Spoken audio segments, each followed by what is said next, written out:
Assalamualaikum warahmatullahi wabarakatuh. Alhamdulillah wassalatu wassalamu ala Rasulillah wa ala alihi wa sahbihi wa mawalah. Rabbi syrah li sadri wa yassir li amri wahlul 'uqdatam min lisani yafqahu qawli. Rabbi zidni ilma warzuqni fahma. Para pemirsa TV Allah muliakan, alhamdulillah kita bersyukur pada Allah. Kita masih ditakdirkan oleh Allah dalam keadaan senantiasa menikmati nikmat yang paling besar, itu nikmat iman dan nikmat Islam, dan tentu saja nikmat-nikmat yang lain yang tidak mampu kita hitung. Kemudian kita tidak lupa bersalawat kepada Nabi kita Muhammad sallallahu alaihi wasallam dan juga kepada keluarga dan sahabat beliau sekalian. Para pemirsa TV Allah muliakan, pagi ini kita akan berbicara dengan tema solusi tuntas masalah Palestina. Para pemirsa TV Allah muliakan, kita ketahui bersama bahwa Palestina ini adalah negeri Islam, negeri kaum muslimin. Dan negeri ini pernah dulu dipertahankan mati-matian oleh seorang pemimpin Islam yang terakhir, yaitu Sultan Abdul Hamid Tsani. Ketika seorang Yahudi menginginkan untuk memiliki negeri Palestina ini, dan ucapan dari Sultan Abdul Hamid Ats-Tsani itu juga disebut dalam memorial beliau, dan ini juga disebut oleh seorang ulama dalam kitab Zuhratus Basatin min Mawaqifil Ulama war Rabbaniyin, ya, jilid yang ketiga. Saya bacakan penggalannya sedikit apa yang disebutkan oleh Sultan Abdul Hamid Ats-Tsani saat itu. Jadi ketika Herzl itu, ya, Theodor Herzl mengirim utusan untuk menyampaikan keinginannya memiliki tanah Palestina ini, dan dia menyediakan banyak sekali uang untuk membeli Palestina itu, ternyata ditolak mentah-mentah oleh Sultan Abdul Hamid Ats-Tsani, lalu mengatakan insahid Dr. Herzl bi alla yattakhidha khatawatin jadidan fi hadzal mawdu' fa inni la astati'u ay an atakhalla an shibri wahid min ardi Palestin fa hiya laysat mulku yamini bal mulkal ummah al-Islamiyah. Jadi nasihatilah Dr. Herzl itu untuk mengurungkan rencananya itu, karena saya tidak akan dapat melepaskan walaupun sejengkal tanah Palestina ini, karena tanah Palestina itu bukanlah milik saya, tetapi adalah milik umat Islam. Nah, jadi jelas sekali para pemirsa TV Allah muliakan, status Palestina itu adalah tanah miliknya kita umat Islam, tapi ternyata saat ini terus diambil oleh Israel, dan dirampok, ya, jelasnya adalah dirampok. Nah, baik Ustadz, ini berkaitan dengan Palestina yang saat ini sudah malah mau dijadikan Yerusalem itu sebagai ibu kota Israel oleh Trump itu, ya. Nah, bagaimana Ustadz melihat fenomena ini? Baik, Assalamualaikum warahmatullahi wabarakatuh. Waalaikumsalam warahmatullahi wabarakatuh. Alhamdulillah.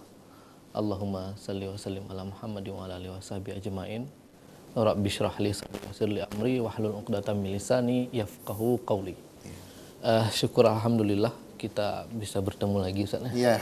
Saya juga udah rindu lama. Udah sekian lama.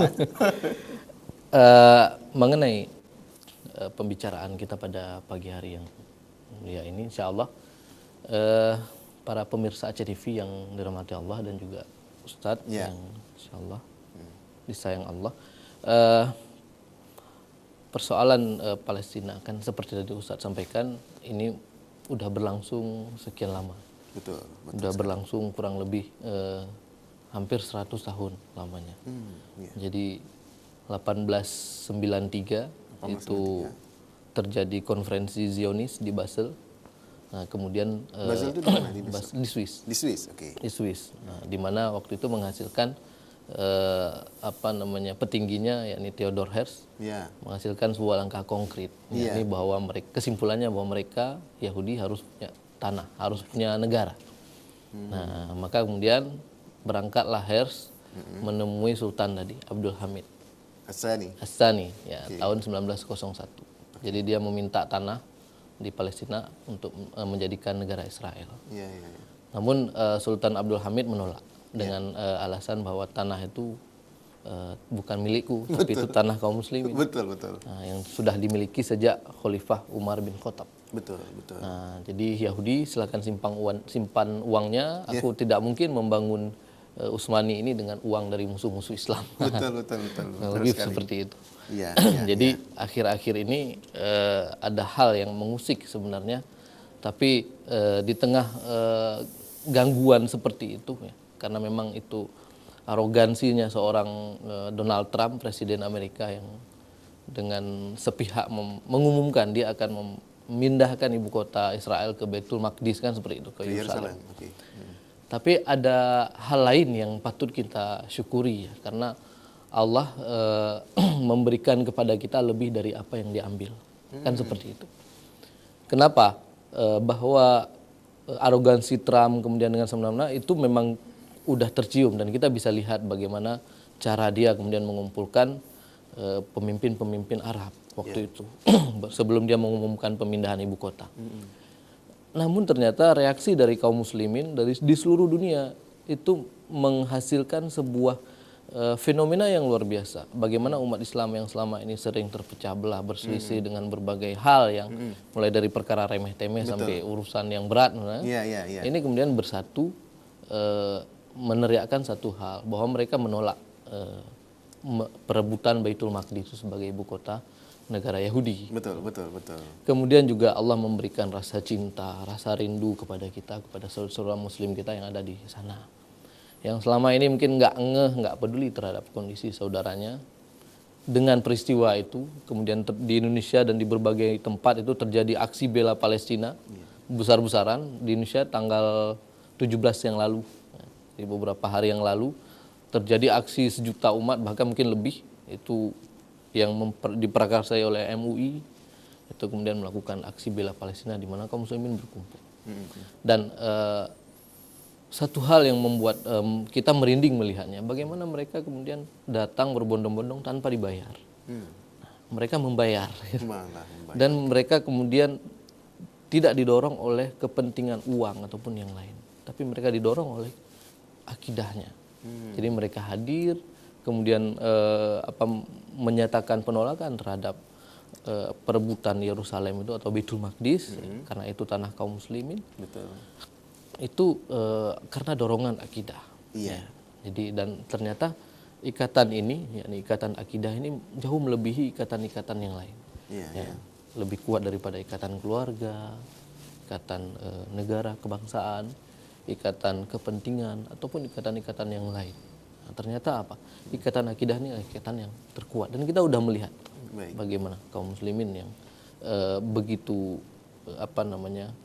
luar biasa ya melakukan. Baik, sedikit Ustaz, saya ingin tanyakan, kenapa yang diinginkan oleh Yahudi adalah tanah Palestina? Ya, memang menarik ya, karena beberapa hari lalu juga kita ada diskusi di sebuah warkop sama kawan-kawan Resam Institute, juga muncul pertanyaan itu, kenapa pindahin ke Amerika saja atau ke yang lain? Atau gini, tanah Timur Tengah yang lain, misalnya Saudi kan punya kekayaan. Betul. Apa yang bisa diandalkan dari Palestina? Palestina juga nggak ada minyak di situ. Betul. Jadi setelah konferensi Zionis di Basel, kesimpulannya mereka harus punya negara, dan tempat terbaik untuk menjadi lokasi negara mereka adalah the promised land. The promised land. Jadi tanah terjanji. Dan tanah terjanji gitu. Bagi mereka meyakini itu adalah di Palestina, di mana di sana terdapat istananya Nabi Sulaiman. Oh ya, oke. Dan mereka meyakini di situ akan turunnya Mesias. Bukan motif-motif politik ekonomi mungkin? Lebih ke motif itu. Akidahnya? Akidah Yahudi. Keyakinan Yahudi. Okay. Nah, karena itu pula kemudian mereka melakukan berbagai cara untuk mengambil atau mendapatkan tanah Palestina itu. Jadi setelah peristiwa 1901, Theodor Herzl itu ditolak oleh Sultan Abdul Hamid Asani tadi, yang pernyataannya dibaca. Iya, betul. Kemudian saya punya ininya, muzakarotnya beliau, betul. Catatan harian Sultan Abdul Hamid itu beliau ada nulis ketika di penjara. Memoarnya ada. Memorinya, Jadi 1916 kemudian Utsmani kalah perang. Waktu itu sedang Perang Dunia I. Kemudian Dr. Herzl datang lagi datang lagi dengan cara yang lebih kurang ajar. Oh iya. Karena Sultan enggan untuk bertemu, kemudian disuratin, katakan pada Dr. Hers bahwa aku tidak mungkin menyerahkan tanah ini. Aku tak akan bisa memberikan tanah itu. Tanah itu bukan milikku, tapi milik umatku yang telah berjihad dan menyiraminya dengan darah-darah mereka. Betul. Nah, Yahudi silahkan simpan uang mereka. Jika Khalifah Islam dimusnahkan pada suatu hari, mereka boleh mengambil tanah itu, tanah Palestina, tanpa membayar. Akan tetapi sementara aku masih hidup, aku lebih rela menusukkan pisau, pedang kepada tubuhku daripada melepaskan tanah Palestina ini. Jadi padahal waktu itu Dr. Hers ini membawa kurang lebih kalau zaman itu 150 juta pound sterling. Jadi kalau dirupiahkan sekarang 305 triliun. Nah, ditambah dengan janji akan membangun universitas terbesar di dunia dan juga kapal perang. Tapi kemudian ditolak oleh Sultan Abdul Hamid bahwa itu adalah sejengkal pun tidak akan diserahkan. Seperti tadi Ustaz baca. Sejengkal pun tidak akan diserahkan. Ya, dengan cara apapun mereka lakukan tidak akan diserahkan. Kecuali ada satu cara, kata Sultan Abdul Hamid. Kalian kalahkan kami, kalian hancurkan negeri ini, Palestina kalian dapat dengan gratis, nggak perlu bayar. Nah, gitu. Jadi 1916 kemudian Utsmani kalah perang, 1924 Utsmani kemudian dihancurkan, dibubarkan negaranya, dan wilayah-wilayah kaum muslimin akhirnya terpecah-pecah, termasuk kemudian Palestina kemudian diambil oleh Inggris, diserahkan pada Israel. Tahun 47 Inggris memberi solusi dua negara. Nah, jadi kalau sekarang bicara solusi dua negara, Palestina dan Yahudi, nah, itu tahun 47 itu Inggris sudah mengambil solusi itu. Nah, 1948 kemudian berdirilah negara Israel. Jadi memang oleh PBB. Berarti bukan solusi tuntas itu? Bukan solusi. Ya. Justru berharap ada PBB itu nggak selesai masalahnya. Karena PBB lah yang mengizinkan Israel dan mengakui negara Israel di sana. Kita harus ingat itu. Betul. Berharap pada Inggris yang sekarang adalah Amerika. Sama saja. Mereka justru pelindungnya Israel. Ya, gitu. Iya. Baik, para pemirsa yang Allah muliakan, semakin menarik saja pembicaraan kita tentang Palestina dengan tema solusi tuntas masalah Palestina. Nah, sebagaimana kita tahu nih, Ustaz ya, bahwa Palestina ini kewajiban kita semua. Betul. Tidak hanya kaum muslimin yang ada di Palestina, tapi kaum muslimin di semua wilayah dari dunia ini berkewajiban untuk mengambil kembali hak kita yang sudah dirampas tadi ya bahasanya oleh Yahudi. Nah, apa saja kira-kira yang bisa kita lakukan untuk menunaikan kewajiban ini? Ya, baik para pemirsa Aceh TV yang dirahmati Allah SWT. Memang ketika kita berbicara solusi memang tidak sesederhana yang kita bayangkan. Itu yang harus kita sadari. Gitu. Betul. Karena bahwa penjajahan Israel terhadap tanah Palestina udah terjadi, udah berlangsung lama, itu faktanya. Betul. Dan itu terjadi juga setelah kekhilafahan umat Islam kemudian dihancurkan oleh Inggris dan Barat hari ini. Nah, sehingga ketika kita mencari solusi-solusi terhadap kasus ini, maka banyak solusi yang ditawarkan sebenarnya, dan banyak solusi yang menjadi mungkin hal yang bisa diambil. Contoh lah misalnya dengan tadi melapor ke PBB, atau ada yang lebih konyol lagi, usul supaya penduduk Palestina mengungsi saja, pindah dari sana supaya tidak dijajah. Ini kan aneh. Kenapa? Karena kalau penduduk Indonesia dulu ketika dijajah Belanda disuruh ngungsi aja, mungkin nggak ada negara Indonesia hari ini. Iya, betul. Ya kan? Karena kalau misalnya para pahlawannya tidak mau bertempur melawan penjajah. Kan? Nah ini konyol menurut saya, solusi seperti itu. Atau ada lagi misalnya berdoa saja gitu. Ya, berdoa saja. Memang doa adalah bagian dari ibadah. Tapi kita harus ingat bahwa setiap persoalan itu ada solusi. Orang sakit hanya berdoa saja atau membacakan kitab Ihya Ulumuddin atau kitab-kitab ulama tidak akan sembuh dari sakit. Tapi kalau dibawa, ditemuin dokter, kemudian diobati, beri obat, maka insya Allah ditambah dengan doa, karena pertolongan itu dari Allah, maka insya Allah Allah beri jalan. Gitu. Nah, jadi kalau hanya doa tok, salah juga. Gitu.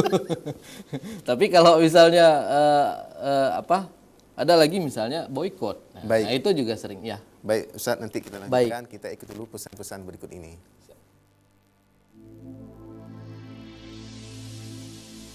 kasih.